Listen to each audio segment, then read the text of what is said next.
Welcome back. Tonight, we're diving into random, useless Pokemon facts that span generations, regions, and the hidden corners of this universe we've loved for nearly 3 decades.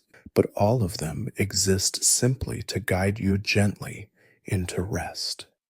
The Space World demo of Pokemon Gold and Silver, shown at a Japanese gaming expo in 1997, revealed dozens of beta Pokemon that never appeared in the final games. Some of these were simply alternative designs that were later reworked, but others were completely unique concepts. There was Bomushika, a water and fire type seal that would have been the only Pokemon with that typing combination until Volcanian's introduction many years later. There was a split evolution family of fish Pokemon that started with Sunmola, evolved into the shark Anchorgay, and then into an eel-like creature called Grotess, all with water and steel typing. There were pre-evolutions for Pokemon like Vulpix, Meowth, and Paras, baby forms that would have expanded the breeding mechanics, but were ultimately deemed unnecessary. Each of these cut designs represents a path not taken, a version of Pokemon's world that exists only in beta files and fan speculation. Before we keep going, let me know in the comments where you're watching from tonight, and if you'd like more calm journeys like this, make sure you're subscribed. Perhaps the most mysterious element from Pokemon's early development is Missing No, the infamous glitch Pokemon that players could encounter through specific exploits in Red and Blue. Missing No isn't a true Pokemon, but rather what happens when the game tries to display data from an empty or corrupted Pokédex slot. Its appearance, a garbled collection of pixels that shifts and glitches, is the game's attempt to render something that doesn't have proper sprite data. What's fascinating is that Missing No isn't completely empty. It has stats, a type designation, even a cry, all pulled from leftover data in the game's memory. This suggests that Missing No might occupy space that was originally reserved for Pokemon that were cut during development, its fragmented appearance a ghost of creatures that almost existed. Encountering Missing No became a rite of passage for many players, a peek behind the curtain at the game's technical underpinnings and the imperfections hidden beneath its polished surface.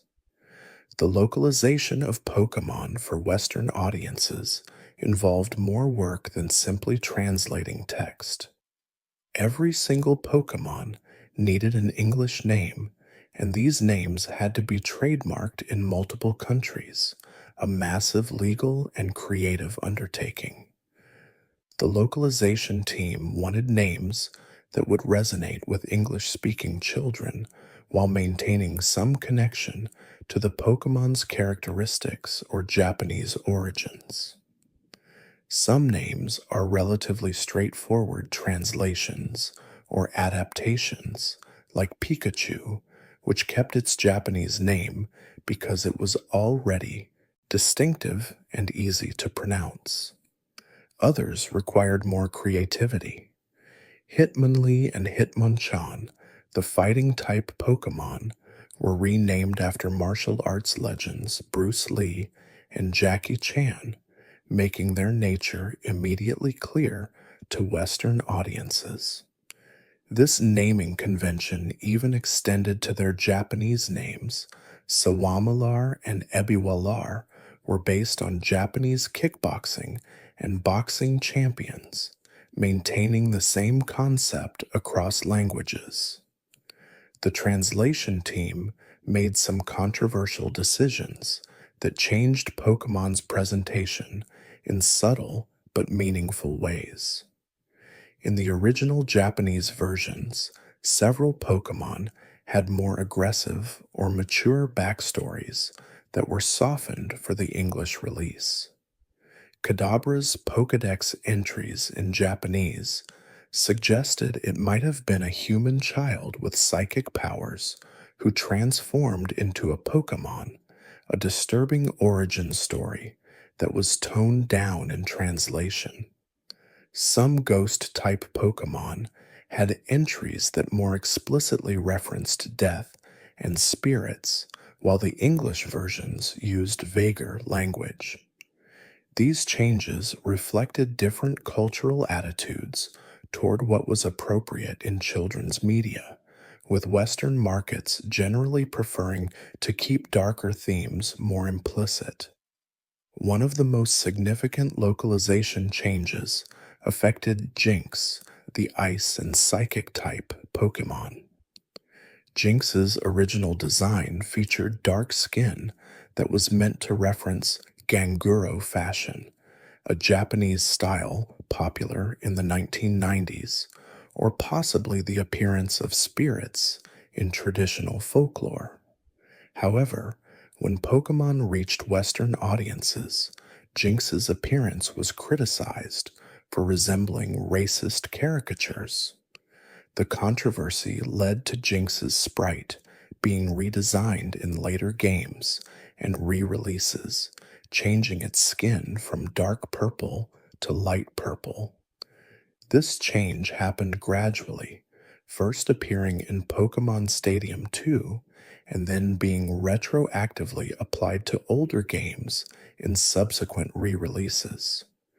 The Jinx controversy became a learning experience for Game Freak about how designs could carry different cultural meanings in different regions. Pokemon's names often contain layers of meaning that might not be immediately obvious. Pikachu, for instance, comes from two Japanese onomatopoeia. Pika pika is the sound of sparkling or twinkling, representing the electricity's visual nature, while chu is the sound a mouse makes in Japanese. Put them together, and you get a sparkling mouse sound, which perfectly encapsulates Pikachu's essence as an electric rodent. Many other Pokemon follow similar patterns. Charmander combines char, suggesting burning, with salamander, the mythological creature associated with fire. Squirtle merges squirt with turtle. Bulbasaur fuses bulb, referring to the plant bulb on its back, with dinosaur. These portmanteaus make the Pokemon's characteristics immediately recognizable, a clever bit of linguistic design that helps players understand creatures they've never seen before.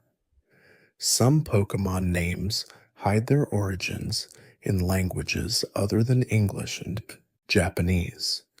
Ekans and Arbok, the poison-type snake Pokemon, are simply snake and cobra spelled backward. Their evolutions maintain this pattern, with Ekans gaining more snake-like features and Arbok developing a cobra's distinctive hood. Mook is cum spelled backward, a nod to its toxic sludge form, though the name also works as a standalone word, suggesting muck and grime. These reverse spelling names gave the Pokemon a slightly mysterious quality, as if their true natures were hidden in plain sight. The competitive Pokemon community eventually discovered that beneath the game's friendly surface lay complex hidden mechanics that determined battle outcomes. The most significant of these were individual values and effort values, statistical systems that weren't explained anywhere in the game but had enormous impact on a Pokemon's performance. Individual values, or IVs, are random numbers assigned to each Pokemon when it's generated, representing genetic variation between individuals of the same species. These values affect a Pokemon's stats in subtle but meaningful ways, explaining why two Pikachu at the same level might have slightly different attack or speed scores.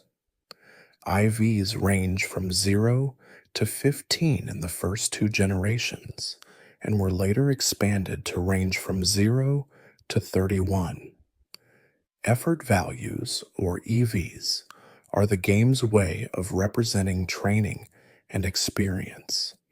Every time a Pokemon battles and defeats another Pokemon, it gains invisible EVs in specific stats determined by what it fought. For example, defeating a Machop grants EVs that boost attack, while defeating a Geodude grants EVs that boost defense. Over time, these accumulated EVs translate into significant stat increases, meaning a Pokemon's actual battle history shapes its development. The system rewards players who carefully choose which Pokemon to train against, allowing for strategic customization of a team's strengths. The games never explained this system directly, leaving players to discover it through experimentation and data mining, but it added tremendous depth to Pokemon's competitive scene once it was understood. The rare candy item reveals another hidden aspect of these training mechanics. Rare candies instantly increase a Pokemon's level by 1, offering a shortcut to evolution or higher stats.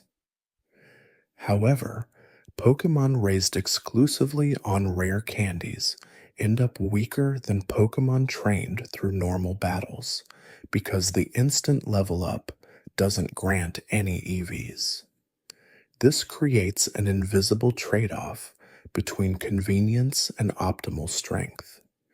Game Freak confirmed this was intentional, a subtle way of teaching players that shortcuts have consequences and that genuine effort, represented by battling and training, produces better results than simply using rare items.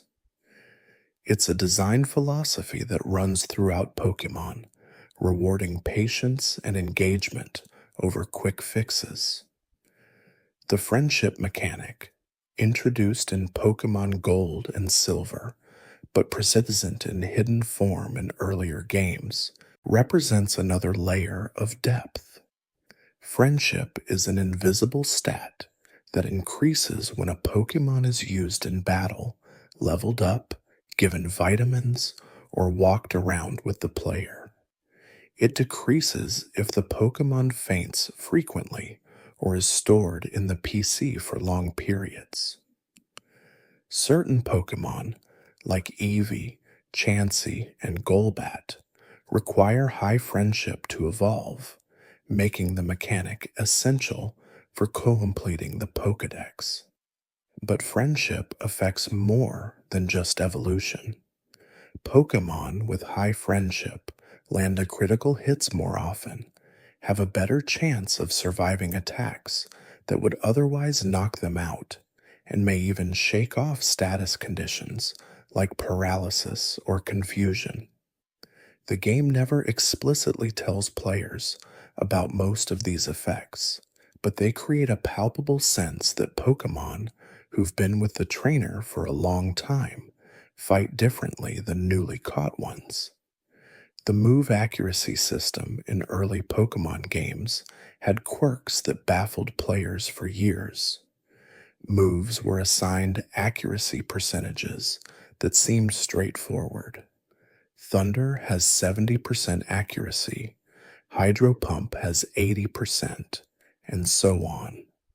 But the actual formulas used to calculate hit chance were more complex than these percentages suggested, involving threshold comparisons and random number generation that didn't always align with players' intuitive understanding of probability.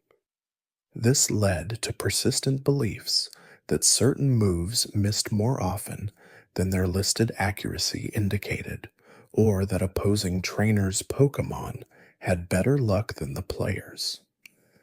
Some of these beliefs were just a confirmation bias, but others were grounded in genuine quirks of how the game's code handled randomness. The accuracy system was refined in later generations to be more transparent and consistent, but those early games' sometimes unreliable hit rates became part of Pokemon's folklore. Critical hits in Generation 1 operated on an entirely different system than later games. Instead of being purely random, with a small base chance, critical hits were influenced by a Pokemon's speed stat. Faster Pokemon had notably higher critical hit rates, and certain moves like Slash and Razor Leaf had drastically increased critical hit chances.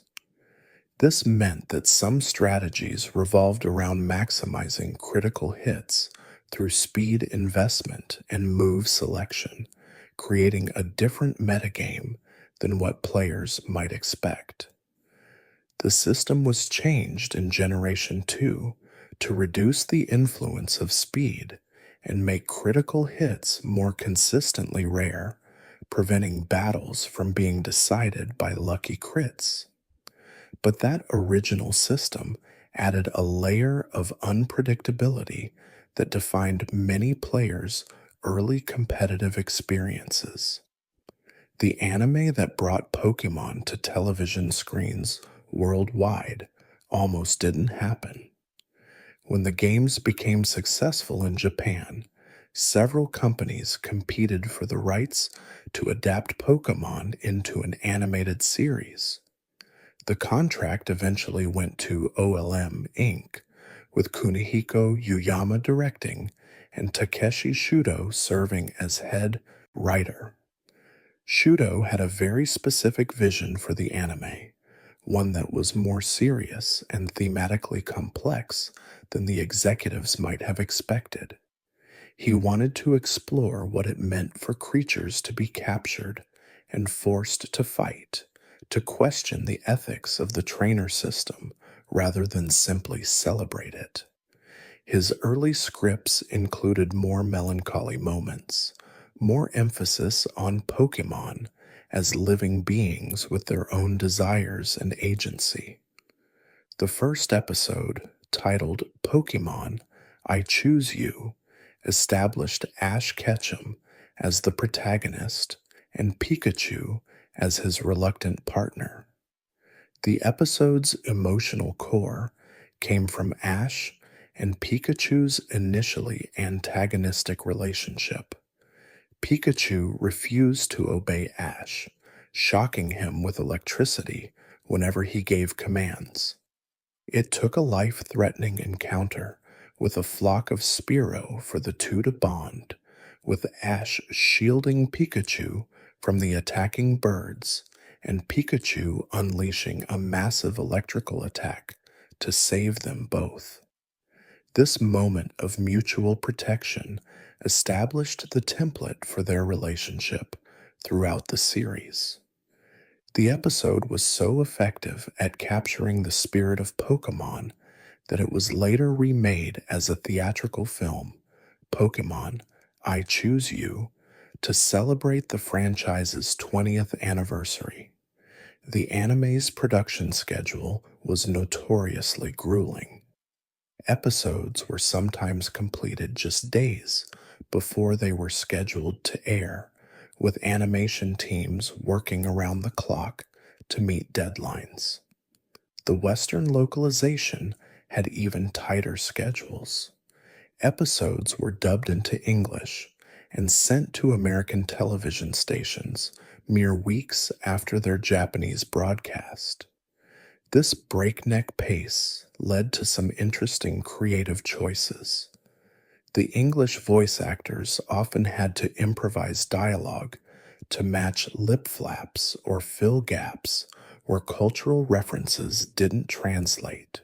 Jokes were rewritten on the fly. References to Japanese culture were replaced with more universal humor, and occasionally, entire plot points were adjusted to make sense for Western audiences who might not understand the original context. One of the most infamous incidents in Pokemon anime history occurred in December 1997 with the episode Electric Soldier Porygon. This episode featured an extended sequence where Pikachu destroyed incoming missiles with electrical attacks, creating rapidly flashing red and blue lights that filled the screen. These flashing lights triggered photosensitive epileptic seizures in hundreds of Japanese viewers, many of them children. The incident made international news and led to Pokemon's temporary suspension from television. The episode was never re-aired and has never been officially released outside Japan. Strangely, despite the episode's title, Porygon bore no responsibility for the problematic flashing lights. Those were caused by Pikachu's attacks, but Porygon and its entire evolutionary line were effectively banned from major anime appearances afterward, an unfortunate consequence of being associated with the controversial episode. The voice of Pikachu, Ikue Otani, became so synonymous with the character that her performance was kept in every localized version of the anime worldwide. Unlike human characters, whose voices changed when the show was dubbed into different languages, Pikachu always sounded the same, speaking only in variations of its name. Otani had to develop an entire emotional vocabulary using just the sounds Pika, Chu, and Pikachu, conveying happiness, sadness, anger, fear, and dozens of other states through tone and inflection alone.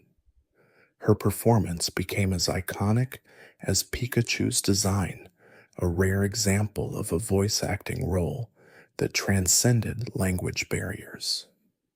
Before we continue deeper into these facts, if you've been enjoying this calm exploration of Pokemon's history, consider subscribing so you don't miss future videos like this. There's something peaceful about learning these small details, about seeing how much thought and work went into creating the games and shows we grew up with. Now, let's turn our attention to the Pokémon trading card game, which became a phenomenon almost as large as the video games themselves. The TCG was developed by Media Factory and Creatures Inc., launching in Japan in October 1996, just months after the video games. The card game's design drew inspiration from Magic the Gathering, the pioneering collectible card game, but simplified its mechanics to be more accessible to younger players. Each card featured artwork of Pokémon, attacks with colorful descriptions, and colorful energy symbols that determined what the Pokémon could do in battle. The physical cards themselves became treasured objects, collectibles that players would trade, protect in binders, and show off to friends. The card game's initial print run in Japan sold out almost immediately. Stores couldn't keep booster packs on shelves, and the secondary market for rare cards exploded. Parents found themselves driving to multiple stores trying to find cards for their children, only to discover that shipments were purchased within hours of arriving. Media Factory and the printing companies they contracted scrambled to increase production, but demand consistently outpaced supply for the first year. This scarcity made Pokemon cards even more desirable, creating a collector's market where rare holographic cards could sell for significant sums. When the TCG was brought to Western markets in January 1999, published by Wizards of the Coast, the same company behind Magic the Gathering, it faced similar supply challenges. Wizards had experience with high demand collectible card games, but Pokemon exceeded their expectations. A spokesperson told the Washington Post that they had exhausted most of the card printing capacity of the United States trying to keep up with demand. Factories that normally printed multiple card games were devoted entirely to Pokemon. Additional printing facilities had to be contracted overseas. Despite these efforts, cards remained scarce throughout 1999, with booster packs selling out within hours of restocking. The scarcity led to some unusual situations. Schools began banning Pokemon cards because students were trading during class, getting into disputes over card values, and in some cases, stealing valuable cards from each other.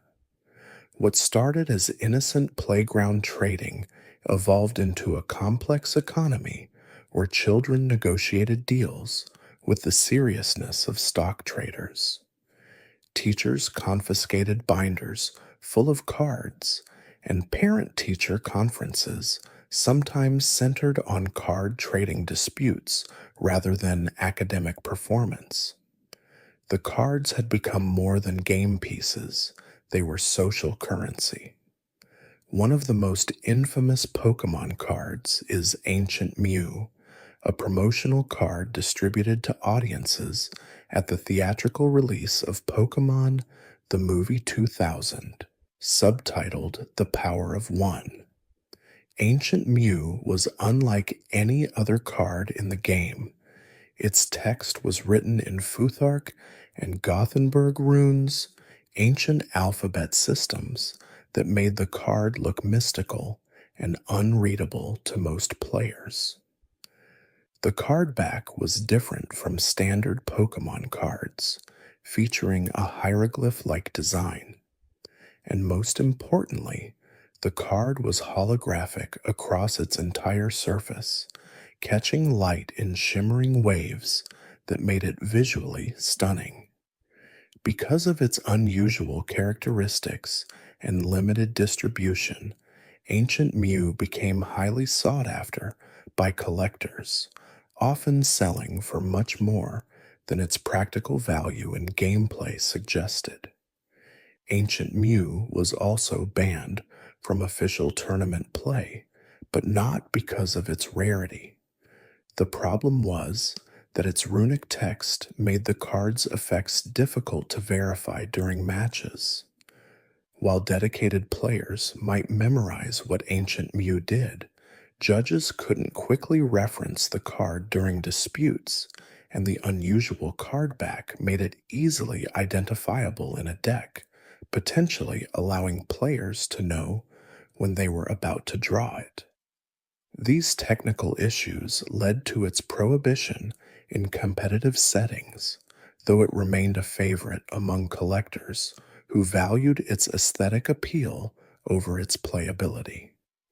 The Pokemon trading card games tournament scene developed rapidly, with players discovering powerful card combinations and strategies that the designers hadn't fully anticipated.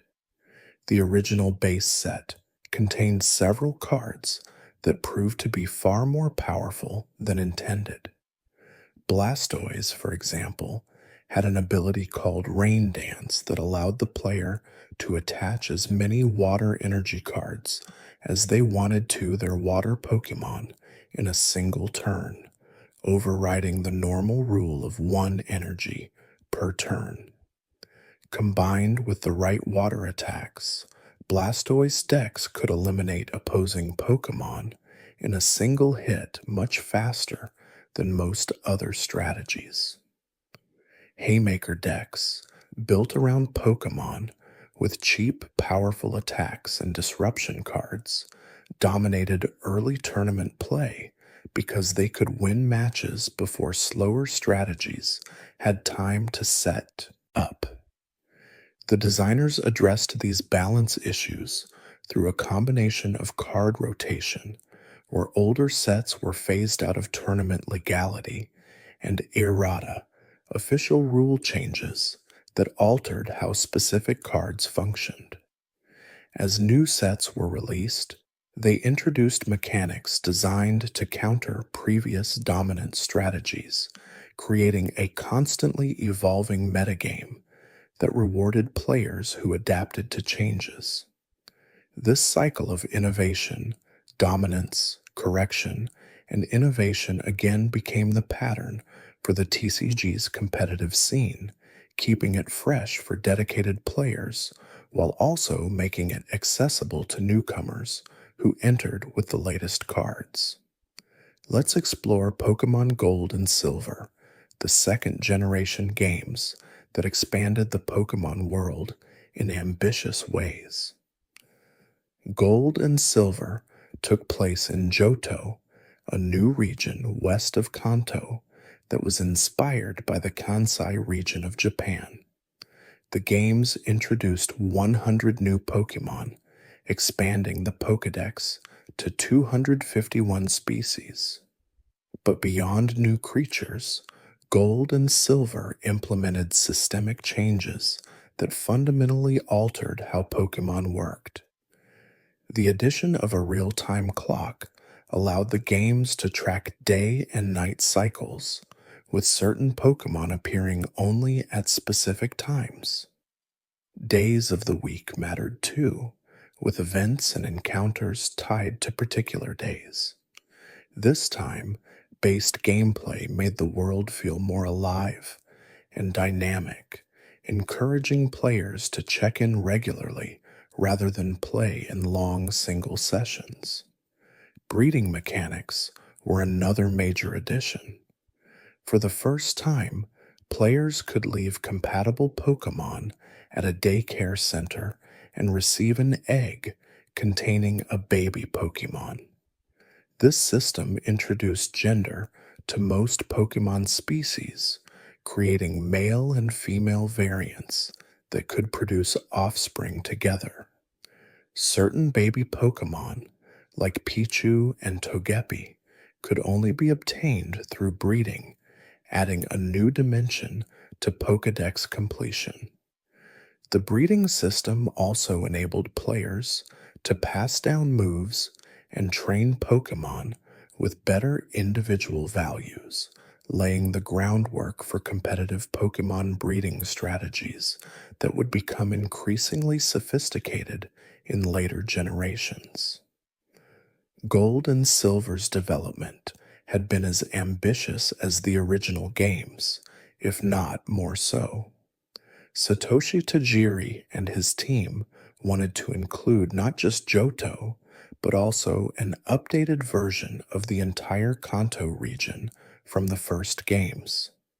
This was an enormous technical challenge, given the Game Boy's memory limitations.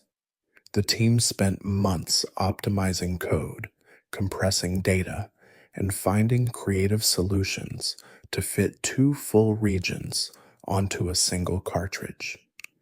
Iwata Satoru, who would later become Nintendo's president, assisted with this compression work, using his programming expertise to help Game Freak achieve what seemed impossible.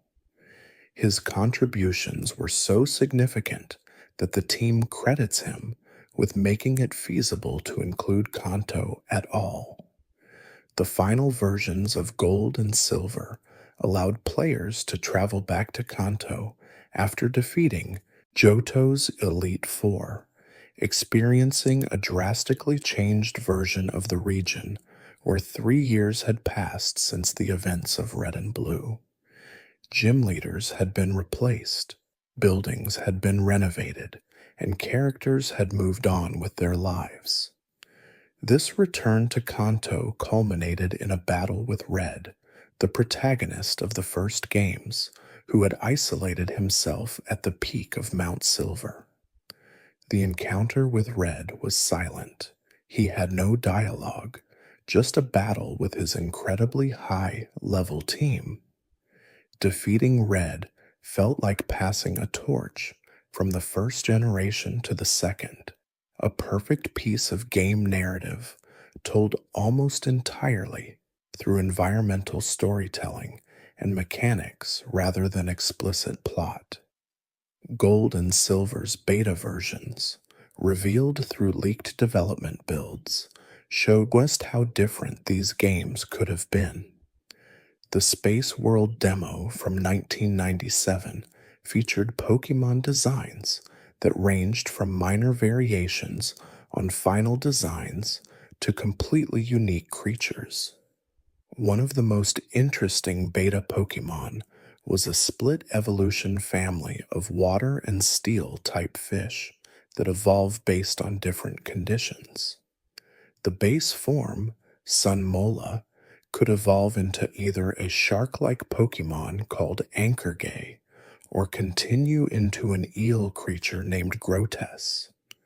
This branching path never made it to the final game, though similar concepts would appear in later generations with Pokémon like Eevee's multiple evolutions or Wurmple's split paths. Another fascinating beta element was the abundance of baby Pokémon that were cut from Gold and Silver. The final game introduced several baby forms like Pichu, Cleffa, and Igglybuff, but beta data shows that many more were planned. There were baby versions of Vulpix, Meowth, Grimer, Paras, and even Doduo, each with their own unique sprites and designs. These pre-evolutions would have massively expanded the breeding system and given players more reasons to experiment with the daycare mechanics. However, the team ultimately decided that too many baby Pokémon cluttered the Pokédex without adding enough meaningful gameplay variety. Most were cut, though a few select ones remained to demonstrate the breeding concept without overwhelming players. The beta also revealed an early water-type starter line that looked nothing like Totodile's family. These aquatic creatures had more rounded, seal-like features and would have evolved through 2 stages into bulkier forms. The designs were charming, but apparently didn't test well internally, leading to their replacement with the more reptilian Totodile line that players eventually received.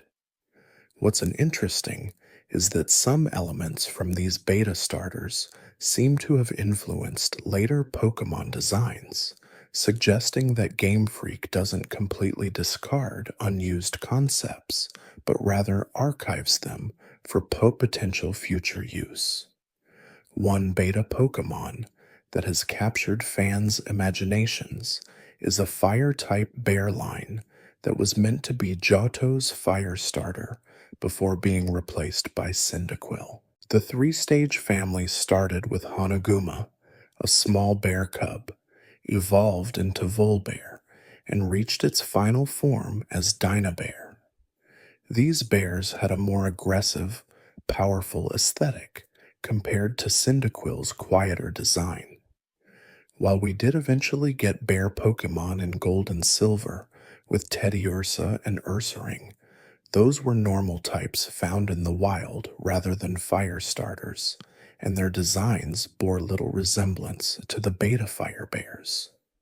It makes you wonder how different the second generation's identity might have been. If players had started their journeys with a fire bear instead of the flame-backed echidna we came to love. The development of Johto's legendary Pokémon went through multiple iterations as well. The legendary beasts Raikou, Entei, and Suicune have a tragic backstory in the final games, being Pokémon who died in the burning of Brass Tower and were resurrected by Ho-Oh with the new elemental powers. But early story documents suggested a different origin, one where the beasts were always legendary spirits tied to natural phenomena like storms, volcanic eruptions, and northern winds. The resurrection story was added later to connect them more directly to Ho-Oh and give the Johto legends a more cohesive narrative. This change made the legendary Pokémon feel more integrated into the region's history rather than simply being powerful creatures that happened to exist there. The roaming legendary mechanic, where Raikou, Entei, and Suicune moved randomly across Johto's map, was designed to create a sense of pursuit and unpredictability. Each time the player moved between routes or entered a new area, the game recalculated the legendary beasts' positions, creating the impression that they were actively traveling through the region. This made encounters with them feel special and hard-earned rather than guaranteed. Players developed strategies for tracking the roaming legends, using the Pokédex to check which route they were on and planning movement paths to intercept them. The system added an element of hunt to catching these Pokémon that matched their wild, untamed nature. Unown, the psychic-type Pokémon, shaped like letters of the alphabet, represented one of Gold and Silver's most unusual design experiments. There are 28 different forms of Unown, one for each letter of the Latin alphabet, plus question mark and exclamation point forms added in later versions. Each form is functionally identical, with the same stats and only one move, hidden power, yet collectors felt compelled to catch all 28 variants. Unown inhabited the ruins of Alf, a mysterious archaeological site filled with puzzles based on arranging unknown into words and phrases. The ruins suggested an ancient civilization that had used Unown as a writing system, though the games left most of this lore deliberately vague and open to interpretation. Unown became a symbol of Pokemon's ability to create mystery and speculation, creatures whose purpose and origin remain unclear even after you've caught them all. The connection between Unown and the legendary Pokemon Arceus wouldn't be explicitly revealed until much later, but the seeds were planted in Gold and Silver. The Sinjo Ruins event in Heart Gold and Soul Silver showed Arceus using Unown to create new legendary Pokemon, suggesting that Unown might be fragments or tools of Arceus's creative power.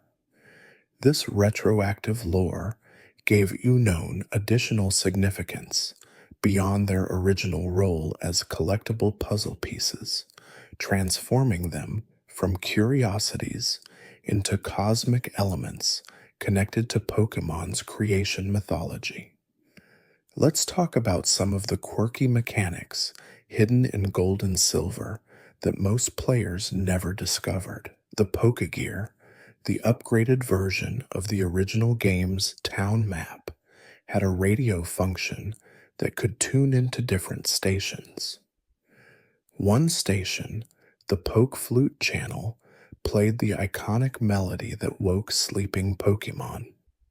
This became the only way to wake Snorlax in the post-game Kanto region, replacing the physical Poke Flute item from Red and Blue. But the radio had other functions too.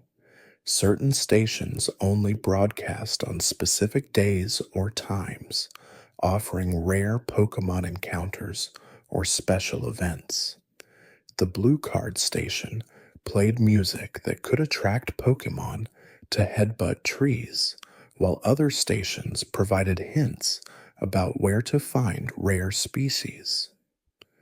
The radio system rewarded players who experimented with different frequencies at different times, adding another layer of temporal gameplay to complement the day and night cycles.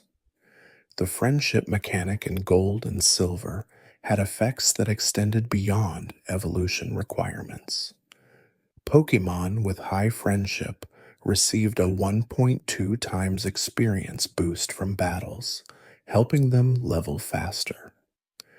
During battles, high friendship Pokemon had roughly a 10% chance to survive attacks that would normally knock them out, instead enduring with 1 HP and a message about how they toughed it out to show the trainer they were okay. They also had increased chances to shake off sleep, confusion, and paralysis, mechanical advantages that made friendship training worthwhile even for Pokemon that didn't evolve through friendship. These hidden benefits created a tangible connection between the player's relationship with their Pokemon and how those Pokemon performed in battle, reinforcing the game's themes about bonds between trainers and their teams. Pokemon's move pool diversity expanded significantly in Generation 2 with the introduction of dozens of new attacks. Some of these moves had effects that wouldn't be fully appreciated until competitive play matured. Baton Pass allowed a Pokemon to switch out while transferring its stat changes to the incoming Pokemon, enabling strategies where a support Pokemon could boost stats and then pass those boosts to a sweeper. Perish Song forced both the user and the target to faint after 3 turns unless they switched out, creating a countdown timer that could pressure opponents into making unfavorable switches. Weather moves like Sunny Day and Rain Dance altered the battlefield conditions, boosting certain types of attacks while weakening others and enabling Pokemon with weather-based abilities to activate their effects. These tactical additions gave battles more strategic depth and opened up team-building possibilities that hadn't existed in the first generation. The Steel type was introduced in Generation 2 primarily to provide a counter to the overpowered Psychic types from Generation 1. Steel-type Pokemon resisted Psychic attacks and many other types, making them excellent defensive anchors for teams. The type also introduced the concept of immunities beyond the ghost-normal interaction, with Steel types being completely immune to poison. This created interesting dynamics where certain status strategies that worked against most Pokemon were useless against Steel types, forcing players to diversify their approaches. The addition of Steel, along with Dark type that same generation, rebalanced the type chart and made competitive battling more complex and strategic. Dark type Pokemon were specifically designed to counter Psychic types as well, being immune to Psychic attacks and dealing super effective damage with dark moves. This was a direct response to how dominant Psychic Pokemon had been in Generation 1, where they had virtually no weaknesses due to the Bug type being underpowered and Ghost moves being ineffective due to a programming error. Dark types like Umbreon and Tyranitar became popular not just for their designs, but for their utility in checking Psychic threats that had previously been nearly unstoppable.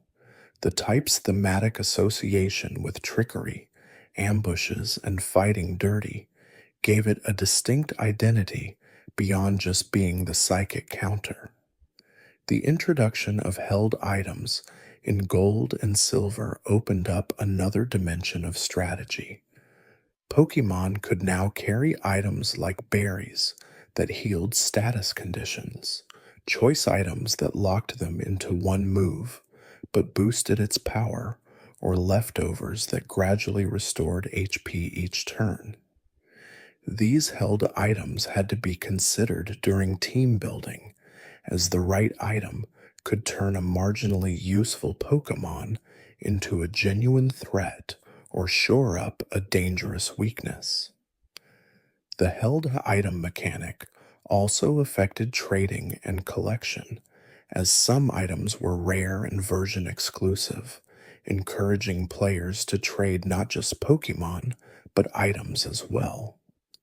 Let's shift focus to the Pokemon movies, theatrical releases that expanded the franchise's storytelling beyond the games and anime series.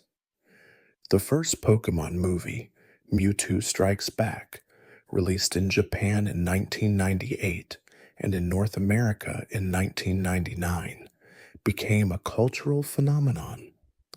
The movie explored themes of identity, creation, and the ethics of genetic engineering through Mewtwo's existential crisis. Mewtwo, a Pokemon cloned from Mew and engineered to be more powerful, questioned whether its artificial origin made it inferior to naturally born Pokemon. The movie took these questions seriously, presenting Mewtwo as a sympathetic character whose rage stemmed from legitimate trauma and philosophical confusion rather than simple villainy. The English dub of Mewtwo Strikes Back made significant changes to the story's themes. The Japanese version had explicitly anti war messaging and dealt more directly with questions about artifice versus nature. The English version softened some of these themes and added an opening sequence featuring Mewtwo's creation that wasn't in the Japanese theatrical release, providing more backstory, but also changing the pacing of Mewtwo's character arc. Despite these changes, the core emotional beats remained powerful. The scene where Ash is turned to stone, trying to stop Mewtwo and Mew from fighting, and then restored by the tears of all the Pokemon, became one of the franchise's most iconic moments, a rare instance where the stakes felt genuinely high and the danger real. The second movie, Pokémon the Movie 2000, focused on the legendary birds Articuno, Zapdos, and Moltres, and introduced Lugia as a powerful guardian who maintained balance between them. The movie's plot involved a collector disturbing the balance by capturing the legendary birds, nearly causing an ecological catastrophe.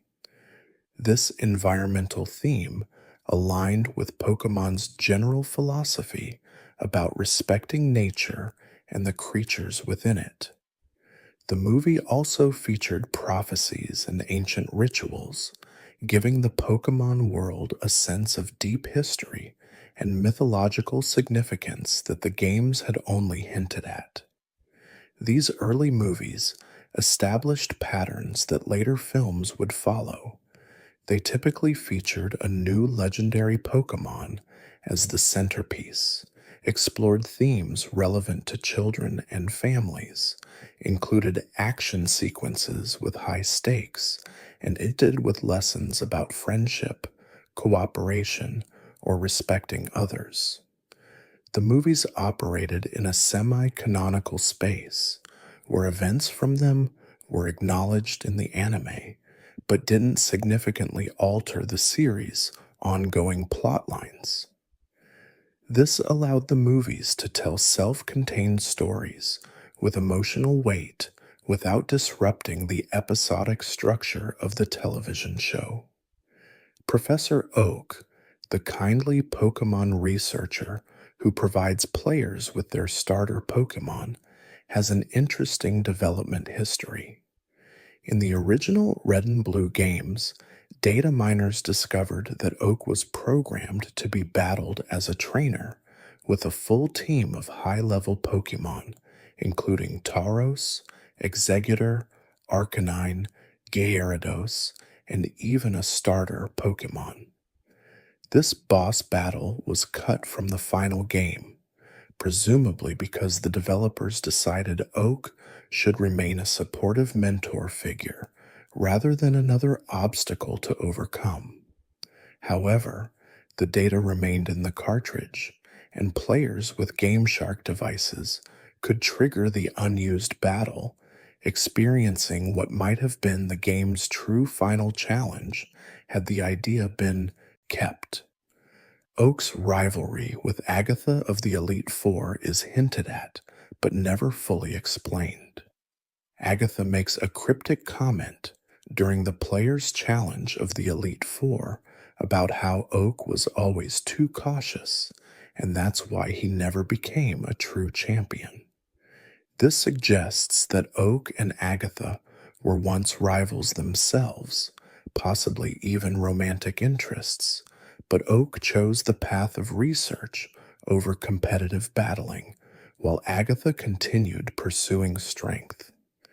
The games leave this backstory vague, but it adds depth to characters who might otherwise be simple archetypes, suggesting they had full lives before the player's journey began. The naming of Oak and his grandson Blue was localized differently across regions in ways that reveal interesting cultural priorities.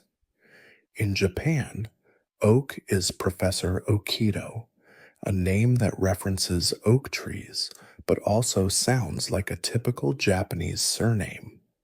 Blue is named Shigeru after Shigeru Miyamoto, reflecting the real-world mentorship between Miyamoto and Satoshi Tajiri. In English versions, the professor became Samuel Oak, giving him a full Western name, while Shigeru became Gary Oak in the anime and Blue or Green in the games depending on version. These changes helped characters feel native to their localized regions while maintaining the essential relationships and personalities from the original. Nurse Joy and Officer Jenny, recurring characters in the anime, who appear identical across different regions, became running gags and sources of fan theories. The anime explains that Nurse Joys are all related, part of an extended family that dedicates itself to Pokemon healthcare, with members stationed in virtually every Pokemon Center across all regions. Similarly, Officer Jennies are a family of law enforcement officers. This explanation is both practical, allowing the anime to reuse character designs in every town, and oddly unsettling, implying these vast families of nearly identical women chosen for specific professions. The games avoid this oddity by simply showing generic Pokemon Center nurses without making them recurring named characters.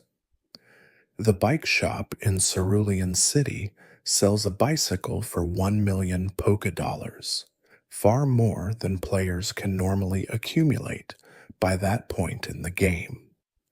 This created a mystery and frustration for countless players who saw the bike, wanted it for faster travel, but couldn't afford it. The solution, of course, was the bike voucher obtained in Vermilion City, which let players receive the bike for free. But the million Poké-Dollar price tag served a subtle design purpose. It taught players that not everything can be obtained through grinding and accumulating currency, that some items require following the game's intended progression and story beats. It was a gentle pushback against the RPG player instinct to solve problems by earning more money.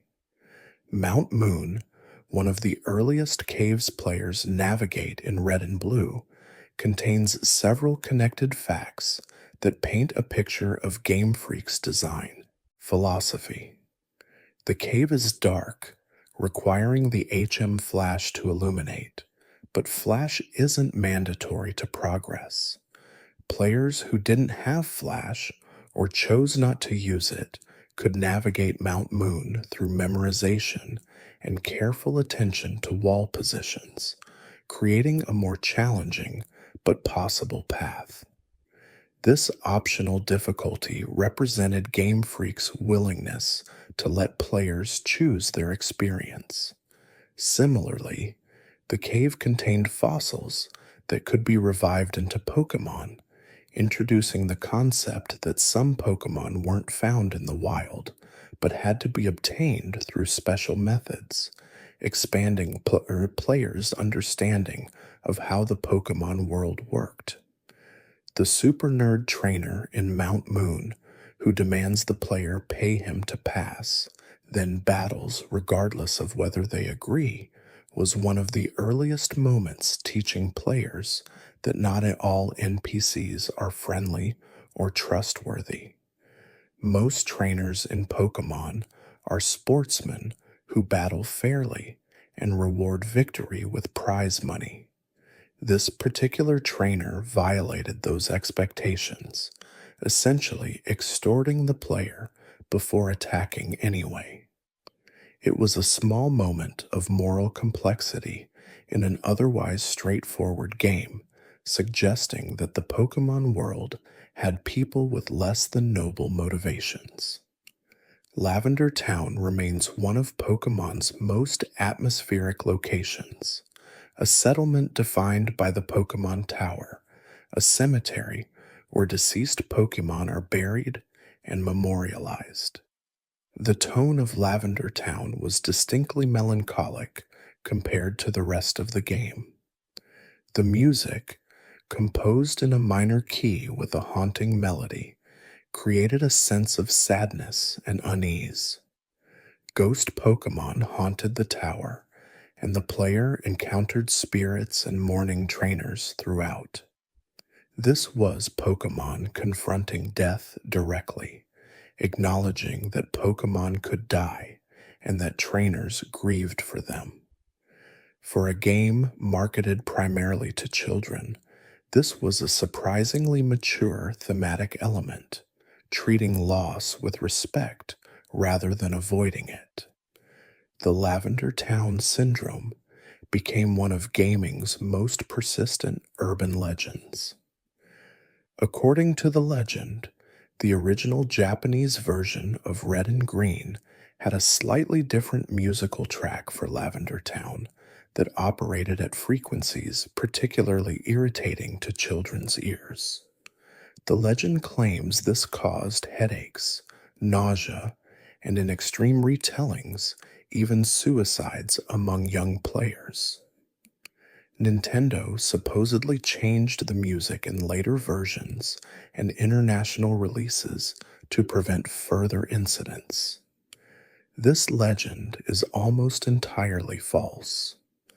While the music did have slight differences between versions due to technical adjustments, there's no evidence of any health crisis, and the supposed symptoms were fabricated or exaggerated. However, the legend persists because Lavender Town's music genuinely is unsettling, and players' memories of feeling uneasy there as children get mixed with the urban legend, creating a false sense of validation. The Ghost Marowak encounter in Pokémon Tower provided one of the game's few moments of genuine story pathos. The player confronts a spirit that cannot be caught or defeated by normal means. Using the Sylph Scope reveals it to be the ghost of a Marowak who died protecting its child, Cubone, from Team Rocket members. This revelation recontextualizes Cubone's Pokédex entry about wearing its mother's skull as a helmet, transforming it from a curious biological fact into a tragedy. The player must battle and lay to rest the Marowak's spirit, an encounter that feels more like helping a troubled soul find peace than defeating an enemy. It's a rare moment where Pokemon's mechanics serve a narrative purpose beyond simple progression, using the battle system to tell a story about grief and resolution. Team Rocket's presence throughout Red and Blue escalates from minor nuisance to genuine threat as the game progresses.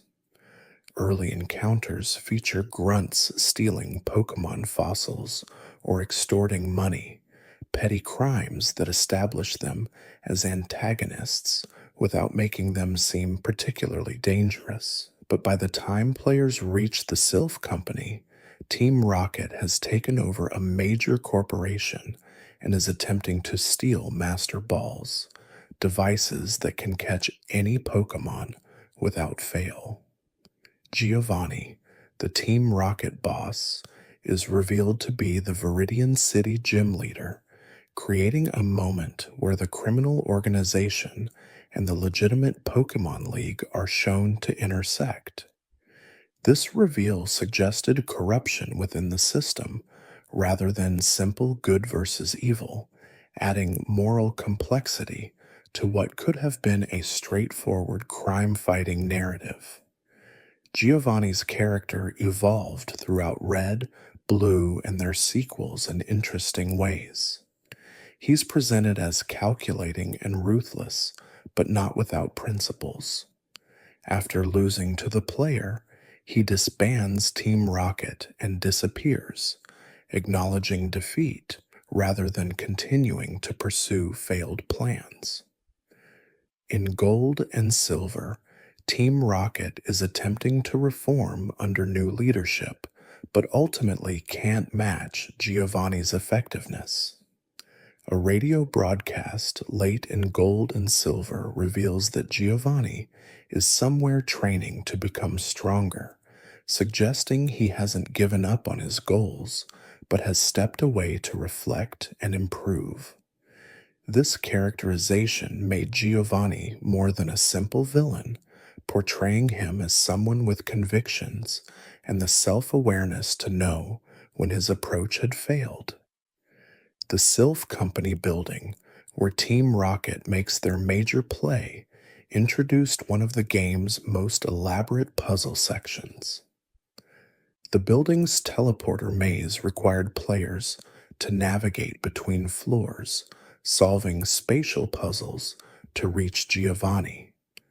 These puzzles were optional in the sense that skilled players could figure them out quickly, but for many players, especially younger ones, the Sylph Company became an hours-long ordeal of trial and error. The building also contained the most powerful Pokémon that could be found in the wild up to that point, as well as numerous trainers with strong teams. It was the game's way of testing whether players were ready for the final gyms and Elite Four, ensuring they had developed their skills sufficiently to handle the challenges ahead. The Cinnabar Island Gym, led by Blaine, was the only gym in the game where answering trivia questions could help players avoid some trainer battles. The gym was set up like a quiz show with questions about Pokemon facts that, if answered correctly, allowed players to bypass trainers. This created an alternative path for players who had paid attention to Pokédex entries and NPC dialogue throughout the game, rewarding knowledge rather than just battling skill. For players who didn't know the answers or wanted the experience points from trainer battles, The gym still functioned normally, but the quiz elements added variety to what had become a fairly standardized gym formula. Cinnabar Island is also home to the Pokémon Mansion, an abandoned building filled with high level wild Pokémon and diary entries that tell the story of Mewtwo's creation. The mansion serves as environmental storytelling, revealing through scattered documents how scientists discovered Mew in a South American jungle and attempted to clone it, creating Mewtwo in the process. The diary entries become progressively more disturbed as the project continues, culminating in the revelation that Mewtwo was born on February 6th, but the writer refers to it as too powerful, too savage. The mansion is destroyed, presumably by Mewtwo itself, leaving only ruins and these cryptic records. Players who never read the diary entries would miss this entire background narrative, but for those who explored and read carefully, it provided crucial context for Mewtwo's existence and motivation. The Elite Four in red and blue represented the game's final challenge before facing the rival as champion. Each member specialized in a specific type: Lorelei with ice, Bruno with fighting, Agatha with poison and ghost, and Lance with dragon. These specialists forced players to have diverse teams capable of handling different strategies, punishing anyone who had relied too heavily on a single powerful Pokemon. Lance, the Dragon Master, became particularly iconic.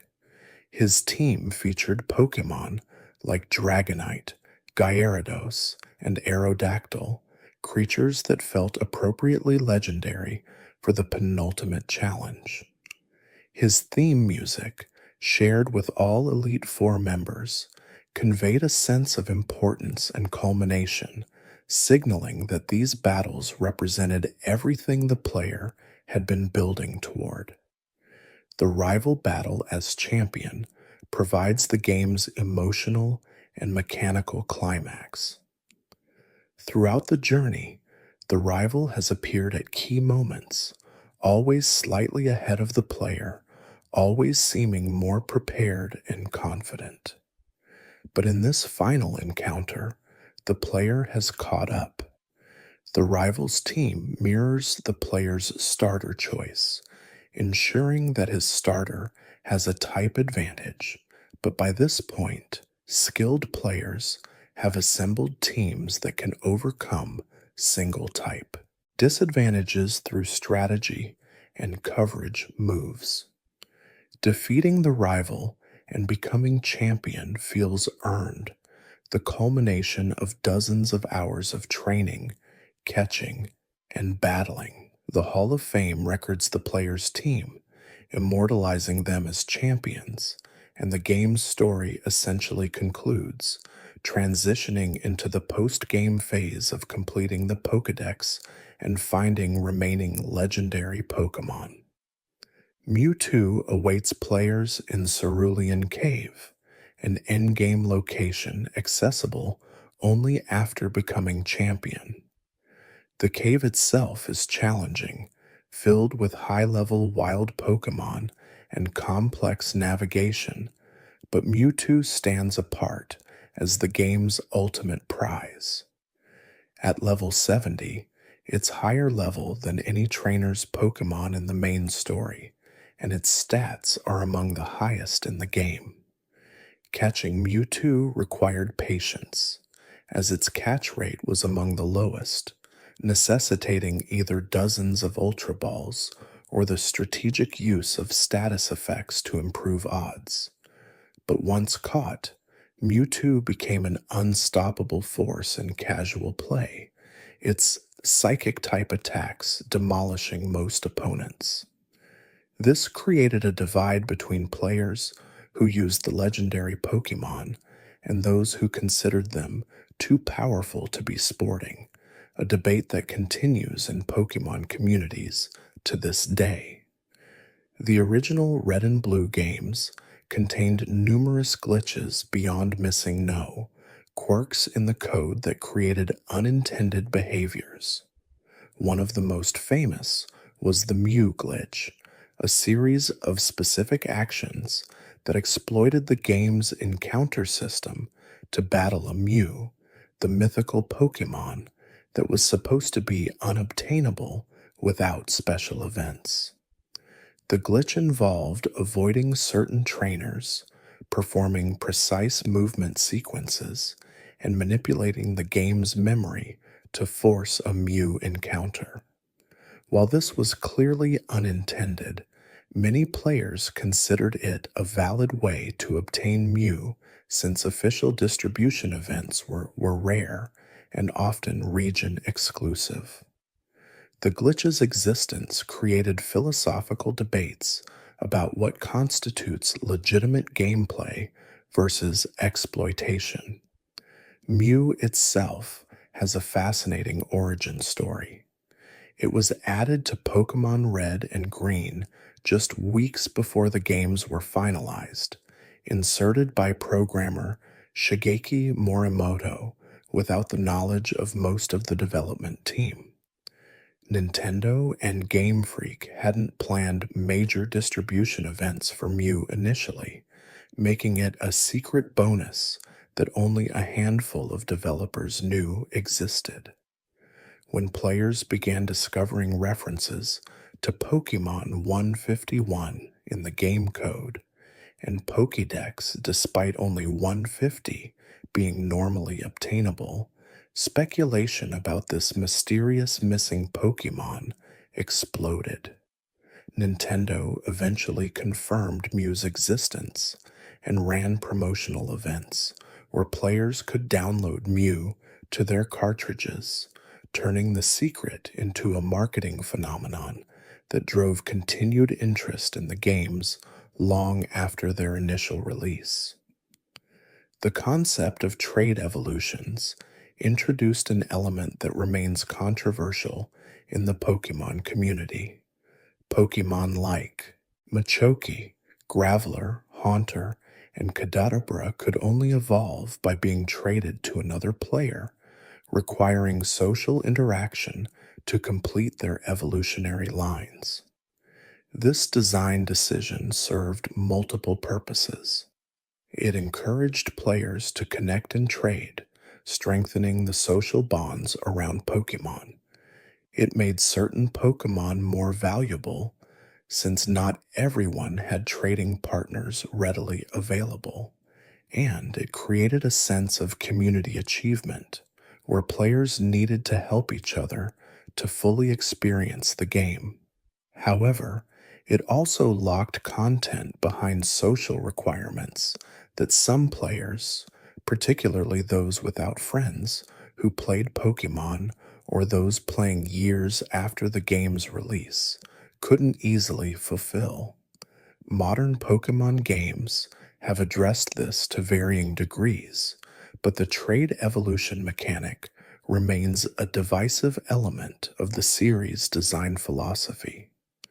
Version-exclusive Pokemon served a similar social function as trade evolutions. Red and Blue each had several Pokemon that could only be caught in one version, like Growlithe in Red and Vulpix in Blue, or Oddish in Red and Bellsprout in Blue. These exclusives were designed to make both versions as feel valuable and to encourage trading between players who bought different versions. The system worked extraordinarily well from a business perspective, as many dedicated fans bought both versions or had siblings and friends who split versions between them.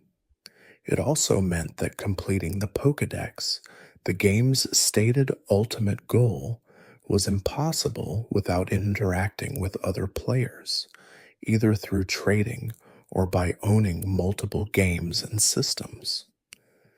This artificial scarcity created a trading economy where certain Pokemon were more sought after, and players who had rare Pokemon could leverage them for beneficial trades. The link cable battles between players introduced competitive Pokemon battling before there was any official infrastructure for it. Two players with Game Boys and a link cable could battle their teams head to head, testing their training strategies and team compositions against human intelligence rather than predictable AI. These informal battles on playgrounds, in schoolyards, and at friends' houses formed the foundation of Pokemon's competitive scene. Players discovered through experience that certain Pokemon were stronger than others, that type coverage mattered more than individual power, that speed tiers determined who attacked first and could be the difference between victory and defeat. These lessons were learned through trial and error, shared through word of mouth, and later through early internet forums, building a competitive metagame entirely separate from the game's intended casual experience. The discovery of stat experience, the Generation 1 equivalent of EVs, happened through this competitive community's efforts to understand why some Pokemon performed better than others at identical levels. Stat experience was gained by defeating Pokemon, with each defeated Pokemon granting experience towards specific stats based on its base stats. Over time, these accumulated stat experience points translated into significant permanent increases to a Pokemon's stats. The mechanic was completely invisible within the game, never explained or referenced, meaning players had to discover it through data mining and systematic testing. Once understood, stat experience became crucial for co-competitive play, as properly trained Pokemon had substantially better stats than untrained ones. The community developed training regimens, identifying which Pokemon granted the best stat experience for optimizing specific stats, creating a metagame around preparing teams for co-competitive battling.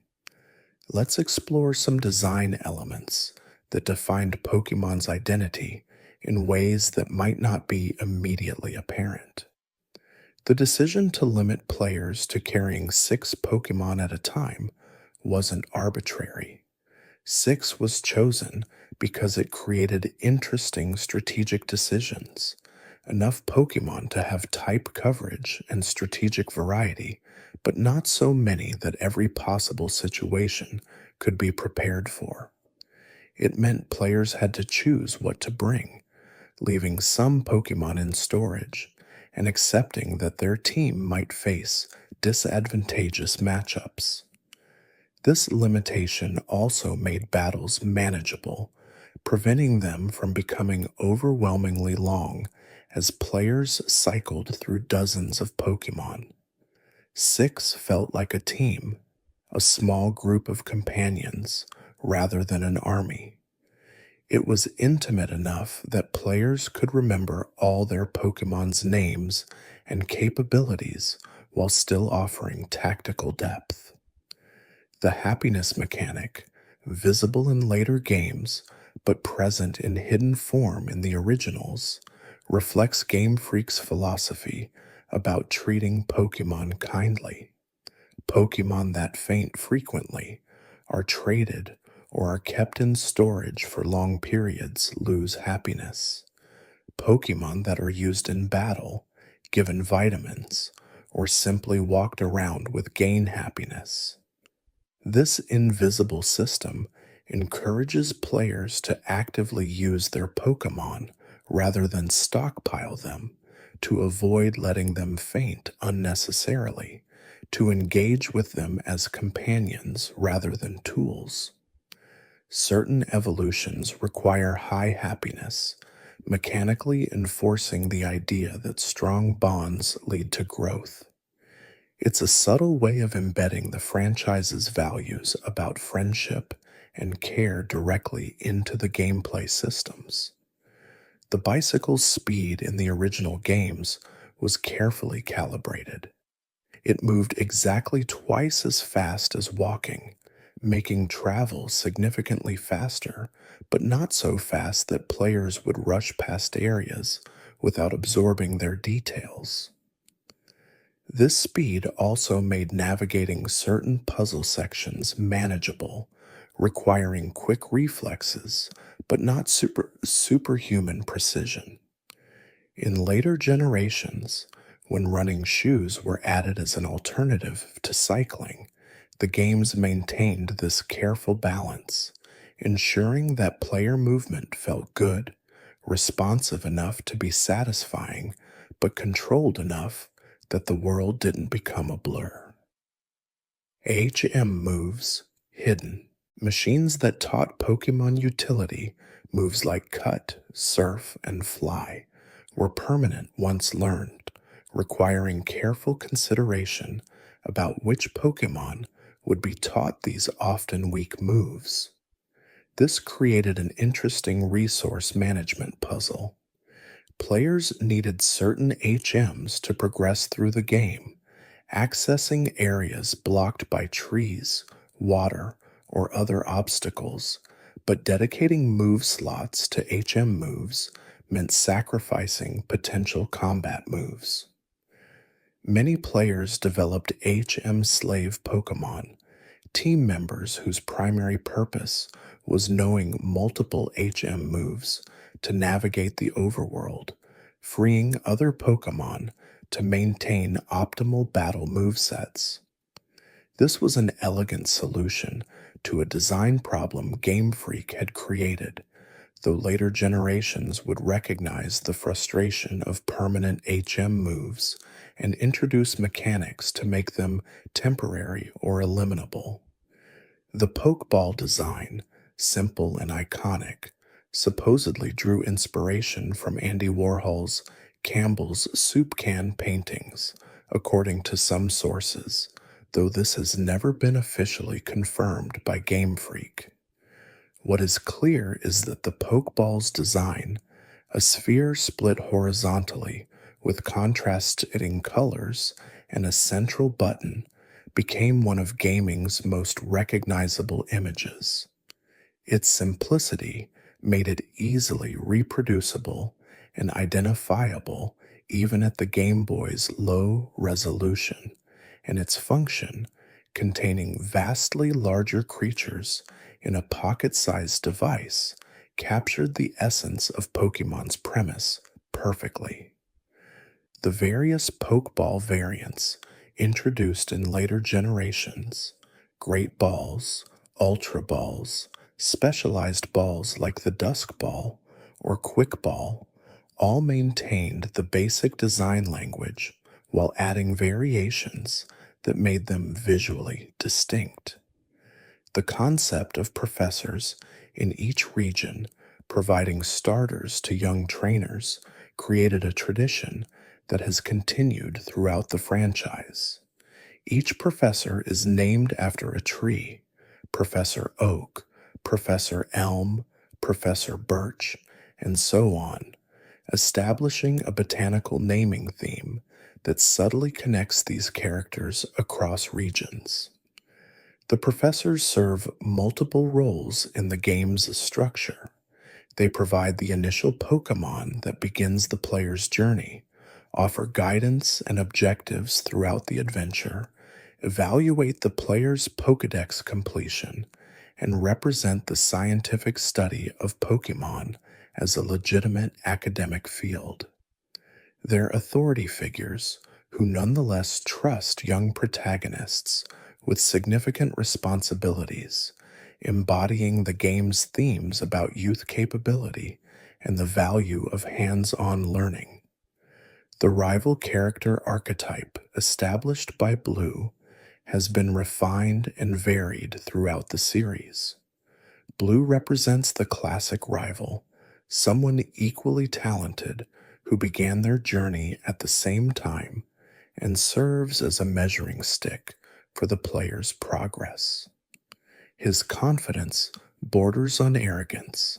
His comments about the player's team are often dismissive, and his surprise when defeated reveals that he perhaps didn't take the player as seriously as he should have. This characterization made defeating him satisfying, earning his grudging respect through repeated victories. Later generations would experiment with different rival archetypes, friendly rivals who want everyone to succeed, multiple rivals with different personalities and goals, and even rivals who begin stronger and experienced but grow alongside the player. But Blue's competitive, slightly antagonistic approach established the baseline that other rivals were variations on. Thank you for spending this time exploring these facts with me, trainer. I hope you found some that made you smile, some that surprised you, and some that deepened your appreciation for these games we love. Sleep well, and may your dreams be filled with adventures through tall grass, under starlit skies, with faithful companions by your side. Until next time, this is your guide through the Pokémon world, wishing you peaceful rest and many more journeys to come.